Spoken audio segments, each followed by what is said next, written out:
Oh man, this smells so good right now.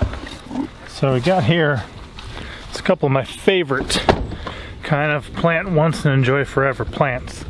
Some of these are actually just wild garlic. I'm not sure if they're originally part of a garden and then wound up just in the woods everywhere around here. But when we first moved down, we were really impressed because there was all this garlic you could go harvest in the woods. And right now, it's December, so it's just kind of starting to shoot up everywhere. Let me show you a little bit something about this. So I'm out in what's going to become our orchard right now.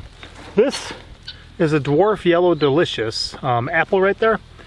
And what I wanted to do is introduce a couple things to the area. Eventually, this whole section here is going to be kind of landscaped as part of a permaculture food forest. It's going to be kind of a micro forest because it's not going to be that great of an area, but it's still going to have a lot of the principles and stuff applied in the area. So as I was talking about that garlic, you know, this is probably one seed head because the garlic will be a clove about like that big, cluster of cloves. And it'll shoot up its thing about as tall as that and kind of put out the little sprouts for the next year, the little baby ones. This is probably one seed head that hit the dirt. Leave it in this year. Next year, it'll shoot up like that. And then forget if it's like July or August, you can actually just grab it and pull it right out of the dirt. The whole thing comes. And the cool thing about this garlic is if you grab it with your hands and you just rub like that, all of the skins fall off and you're just left with the cloves. So if you kind of harvest it all or rinse it all and do that right away, it's a great way to have a bunch of garlic ready to go. Otherwise, we also enjoy soaking ours in honey. I will do a video on that soon and show you what we do and why.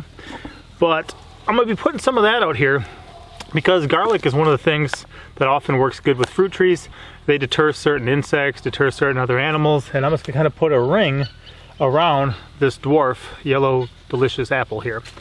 Also, I went up to our old garden site, which we used for a couple years and then transitioned down to the land here this year.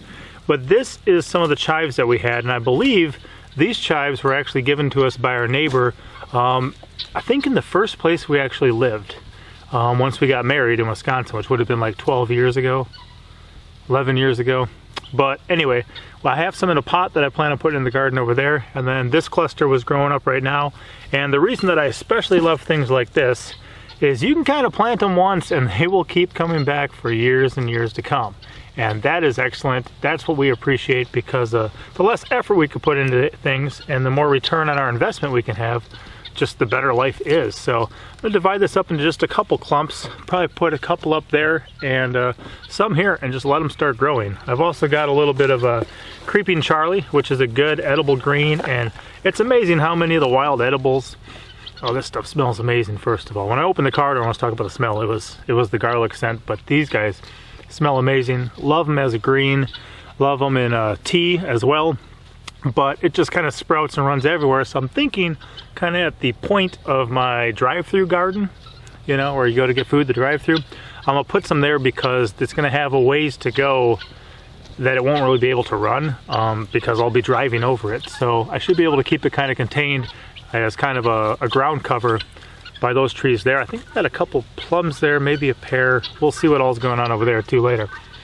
But at the moment, I'm just adding these two in. Like I said, chives, you know, is it a great, big, hearty, healthy, bulky meal? Like, you know, when you get a potato or a Jerusalem artichoke or something like that? No, but it is great for salads, great for soups, great for all sorts of things. You can dry them, you can use them, and like I said, they just kind of keep coming back and back and get bigger and bigger. And then the garlic, like I said, garlic is just such a good one for your body and a good one for the area too. Like I said, the more plants we can have that benefit each other. And that's like one thing, is I run a mini orchard kind of through here.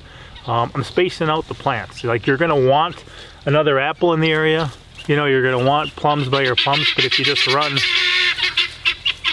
guineas, if you run a solid row of them, you're gonna attract a lot more pests and parasites. So we don't want that type of stuff. We'll get going here.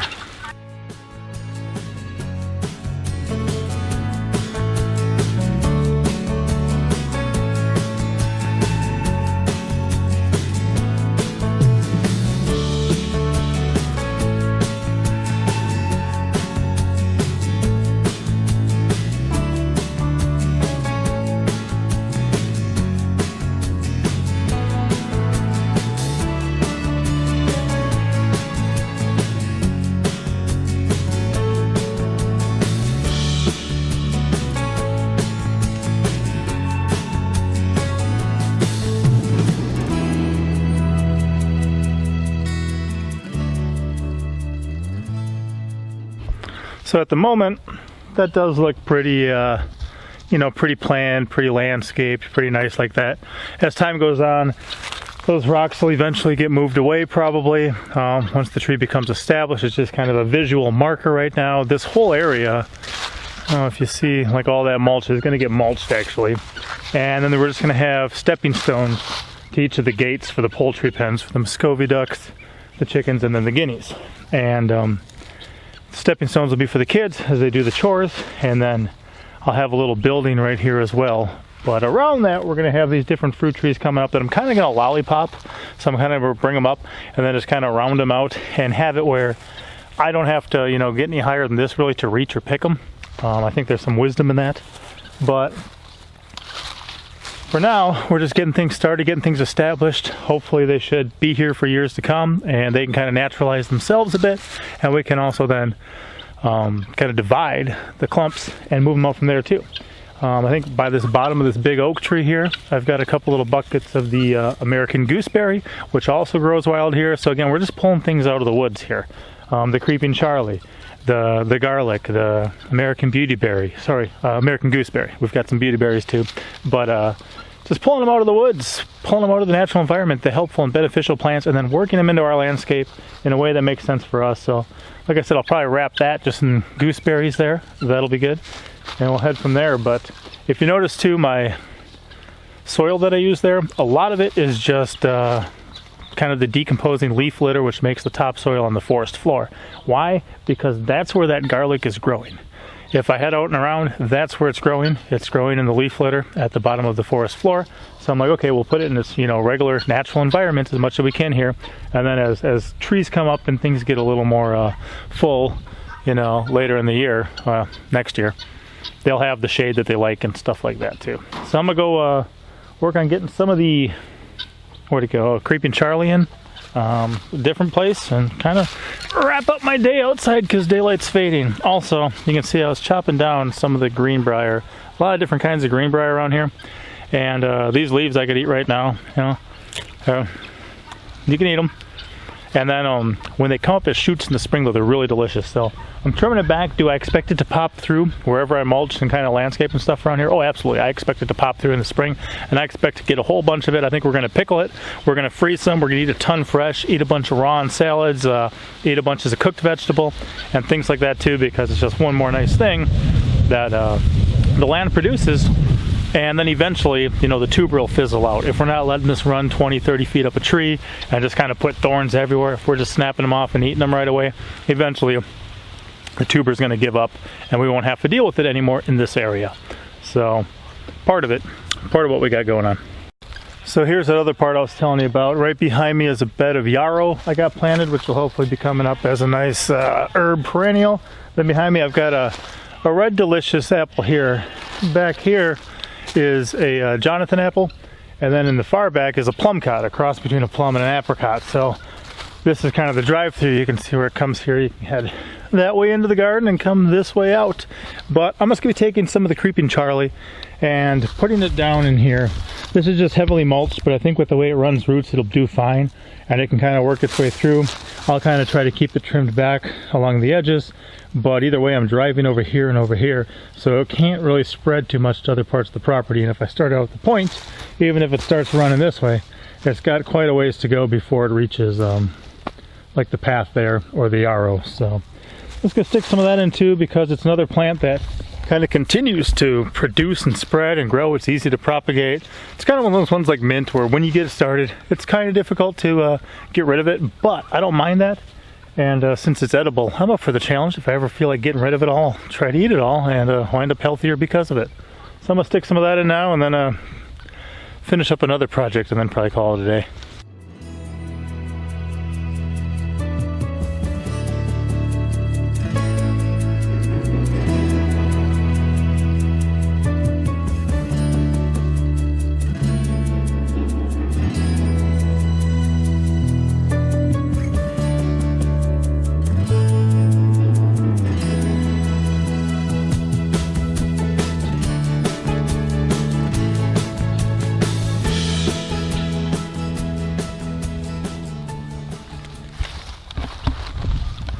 So nothing too special about that, guys. I just got some of the long sections ducted under kind of here and there, kind of wove it in and out of the mulch. If it takes, it takes. If not, okay, I wasted 3 minutes of my life, you know.